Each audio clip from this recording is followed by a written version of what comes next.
Mires el mòbil mentre estàs mirant la tele?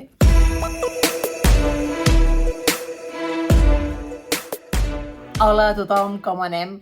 Qui ens ho hauria dit que faríem i que podríem estar mirant la televisió fent una altra cosa?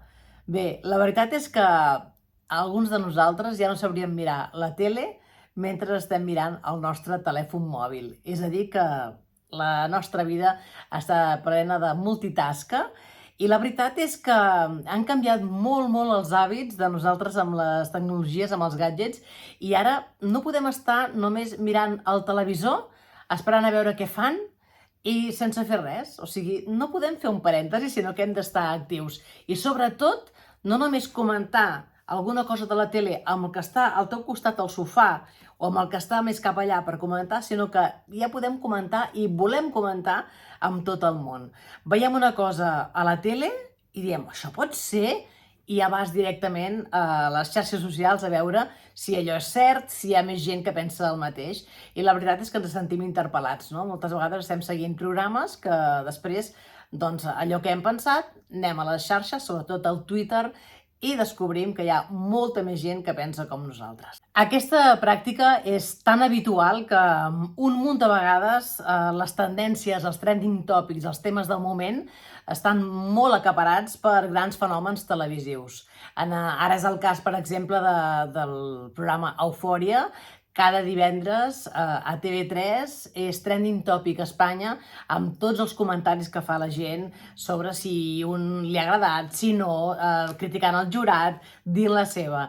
Jo sempre dic i sempre remarco, i soc molt pesada amb això, que per ser trending topic no pots tenir tota la gent favorable.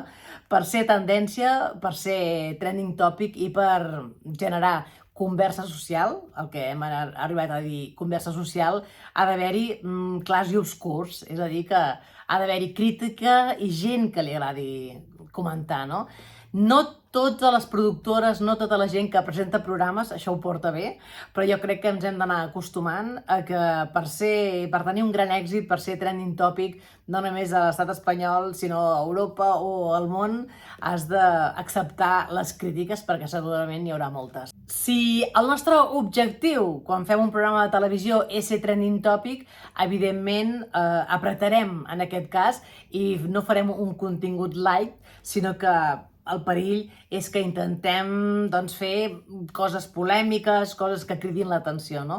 D'aquesta manera és quan s'aconsegueix el trending topic. Però clar, com s'aconsegueix de fet ser tendència del moment? No és tan difícil. No fan falta massa missatges per ser trending topic, per ser tema del moment, perquè la veritat és que és, diguem, la fotografia d'un moment de Twitter.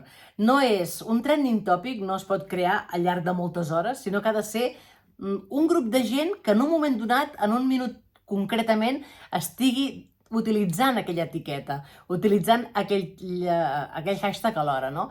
Aquesta té una explicació. Moltes vegades anem a mirar a la llista de les tendències i veiem que, per exemple, en primera posició hi ha un trending topic que només acumula 1.300 missatges i en la segona posició hi ha un trending topic que acumula 7.000 missatges. I dius, com és que és segon i no és primer, no? Bé, el trending topic és la tendència d'un moment concret, com si agaféssim una fotografia d'un instant, cap d'una estona ja no val. Per això també els trending topics són tan canviants i per això també molts programes de televisió, en lloc d'anar amb una etiqueta, en el cas, per exemple, de l'exitós Operació Triunfo d'OT, el que feien era com que generava tants missatges i tanta acumulació de missatges cada dia, el que feien és, cada dia del concurs, doncs anaven amb una etiqueta diferent, amb un hashtag que digués la data concretament del dia.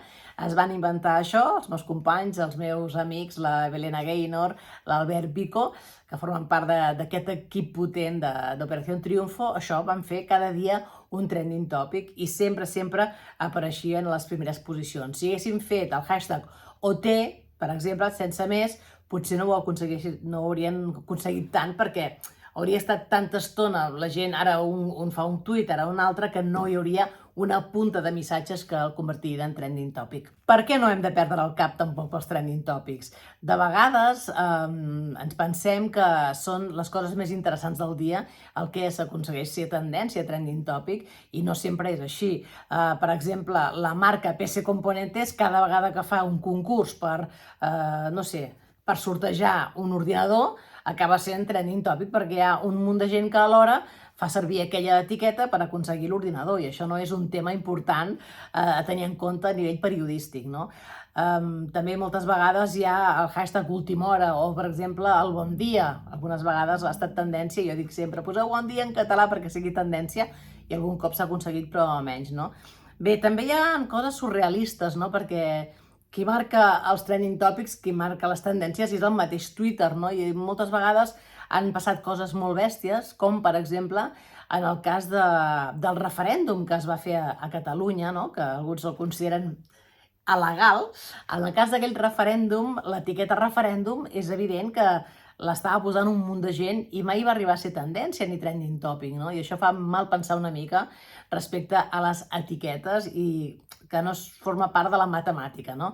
Molta gent, molts especialistes han arribat a dir home, per ser trending topic ha d'haver-hi 3.000 missatges en un minut.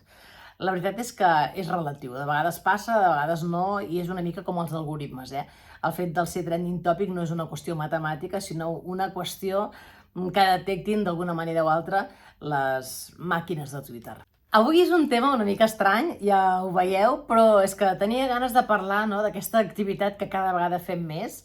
Evidentment, això es pot fer amb la televisió en directe, no? En el cas de la televisió a la carta, els continguts visualitzats a la carta en tema audiovisual ja no generen tant aquest trending topic, aquest posar una conversa en comú, i per tant encara hem de mantenir la força del directe. La televisió a nivell, diríem, convencional, tradicional, no morirà mai, però sí que haurà de potenciar els continguts en directe perquè es pugui crear aquest intercanvi de missatges en temps real i en directe. Cosa que també passa amb aquesta eina que també s'està posant molt de moda, que són els espais de Twitter, no? Seria una mica la ràdio que tots coneixem, però en aquest cas, espais de Twitter, d'una hora concreta a una altra, la gent pot debatre, pot dir-hi la seva, i és en directe, és en aquell moment, i després desapareix la conversa i no es pot recuperar. Per tant, el directe continua sent molt important, el poder dir jo hi era, jo estic veient això ara en comunitat, cosa que era la televisió que sempre coneixíem i no hi havia cap altra, no es podia recuperar res.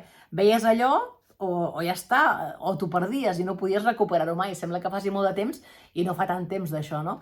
Doncs bé, el directe, la televisió s'aferrarà en el directe per no perdre aquesta essència, i això voldrà dir que s'hauran de crear moltes més possibilitats que els oients, que els espectadors sobretot puguin dir la seva, puguin estar comentant de forma paral·lela.